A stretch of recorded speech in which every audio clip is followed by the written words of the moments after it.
આપણે ત્યાં શિવાલયોની જે રચના હતી ને, એ શિવજી યોગીશ્વર છે, કૃષ્ણ યોગેશ્વર, શિવ યોગીશ્વર. એટલે યોગીશ્વર ભગવાન શિવનું જે મંદિર શિવાલય, એની રચના જે પ્રકારે થતી, પેલા 5 પગથિયા ચડો એ યમના, પછી લેન્ડિંગ આવે, પછી વળી પાછા 5 પગથિયા ચડો એ નિયમના, એટલે પછી મંદિરમાં એન્ટ્રી થાય. એ કરો એટલે તરત નંદી પાસે તમે પહોંચો. એ ગર્ભગૃહની સામે બહાર બેઠો છે નંદી, શિવજીની સામે જોઈને. નંદીની આગળ કાચબો છે. તો નંદી એટલે આસન, 5 યમ 5 નિયમ, શિવાલયમાં પ્રવેશ. પછી નંદી આસન, આસન કર્યું અને સ્થિર તો થયું શરીર, પણ હજી મન ભટકે છે. એટલે પ્રાણાયામ, પ્રાણાયામ દ્વારા મનની ચંચલતાને દૂર કરવાની, મનને કાબૂમાં કરવાનું. એટલે હનુમાન આ બાજુ શિવાલયની બહાર, આ બાજુ હનુમાન ને આ બાજુ ગણપતિ, બરાબર ને? તો હનુમાનનો સંબંધ પ્રાણાયામ સાથે. અને હનુમાનનું સ્વરૂપ વાનરનું છે, કારણ કે મન પણ વાનર જેવું ચંચલ છે. પણ એ મનની પાસે તાકાત પણ બહુ છે. જો બરાબર એને કોન્સન્ટ્રેટ કરતા આવડી જાય, એની ચંચલતા દૂર થઈ જાય અને મન કાબૂમાં કરેલું હોય, તો બજરંગ બલીની જેમ મન પણ બહુ બળવાન છે. મન કે પાસ બડી તાકાત હૈ. એટલે વાયુપુત્ર છે હનુમાનજી. એટલે વાયુ દ્વારા જ તે પૂરક, કુંભક, રેચક આ ક્રિયાઓ દ્વારા યોગ્ય રીતે પ્રાણાયામ કરવામાં આવે તો મન કાબૂમાં. પ્રાણાયામ પછી પ્રત્યાહાર. શિવજીના મંદિરમાં કાચબો શું કરે છે? કાચબો શું કામ ત્યાં? આ દર્શન શીખવા જેવું છે. કાચબો શું કામ છે? એ પ્રત્યાહારનું પ્રતીક છે.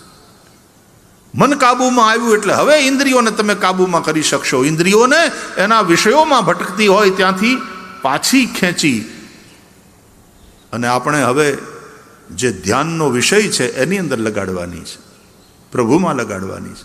એટલે જેમ કાચબો પોતાના અંગોને પોતાની અંદર સમેટી લે, યથા સંહરતે ચાયમ કૂર્મોંગાનીવ સર્વશઃ ઇન્દ્રિયાણિન્દ્રિયાર્થેભ્યઃ તસ્ય પ્રજ્ઞા પ્રતિષ્ઠિતા. કાચબો પ્રત્યાહારનું પ્રતીક છે. અષ્ટાંગ યોગના દર્શન છે શિવાલયમાં. અને પછી ધારણા એટલે ગણેશ, ગણપતિ, ધારણા, ધ્યાન, પાર્વતી, સમાધિ, શિવ. આમ અષ્ટાંગ યોગ છે. ધ્યાન એટલે તત્પ્રત્યૈકતાનતા ધ્યાનમ, આવું સૂત્ર છે. ગળતી હોય ને, ગળતી, એમાંથી પાણી મહાદેવની માથે પડે ને, બાકી તો આખો દિવસ પછી ટપકેશ્વર હોય. ઘણે ઠેકાણે ટપકેશ્વર એવું નામ હોય છે. મહાદેવના નામમાં વૈવિધ્ય બહુ તમને જોવા મળે. એટલા બધા નામનું વૈવિધ્ય. અને આમે તે વિષ્ણુ સહસ્રનામાવલી હોય છે, એમ શિવ સહસ્રનામાવલી, દેવી સહસ્રનામાવલી, ગણેશ સહસ્રનામાવલી શાસ્ત્રોમાં, પુરાણોમાં બધું અવેલેબલ છે. પણ મહાદેવના નામમાં વૈવિધ્ય બહુ. અમે એક ઠેકાણે ગીરના જંગલમાંથી ગાડી જતી હતી, પછી નદી આવીને વચ્ચે, એટલે ગાડી રોકી, જરાક નદીએ જઈ, નદીને માને પગે લાગી, હિરણને, અને પછી હાથ પગ મોઢું ધોઈ, આચમન લઈ,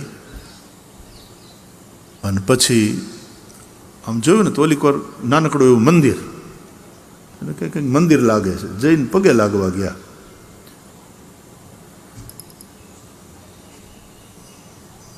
જાળી બંધ હતી. આમ અંદર તો થોડું અંધારું હોય, એટલે આમ કરીને જોયું અંદર, મહાદેવ હતા. તો અંદર જોતા જોતા એક જણો કે આ ક્યાં મહાદેવ હશે? તો વાહે ઊભો ઊભો એક જણો કે લોકેશ્વર મહાદેવ.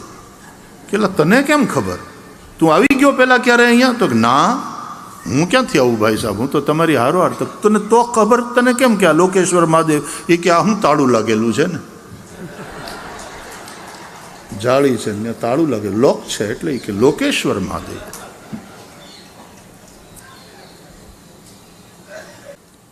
पण योगीश्वर है महादेव, इसलिए शिव जी के मंदिर में भी अष्टांग योग का दर्शन है।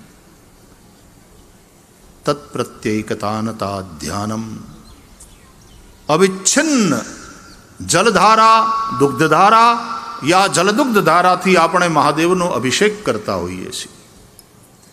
બસ આ કંઈક ધ્યાનનો પ્રકાર છે। અને ધ્યાન કરતા કરતા જ્યારે ધ્યાતા પોતાના ધ્યેયથી એક થાય ત્યારે એ સ્થિતિને સમાધિ કહે છે। એ સમાધિસ્થ જીવ શિવ સમાન જ છે। તો શિવ યોગીશ્વર છે, કૃષ્ણ યોગેશ્વર છે। તો આઠેય અંગના ત્યાં મહાદેવના મંદિરમાં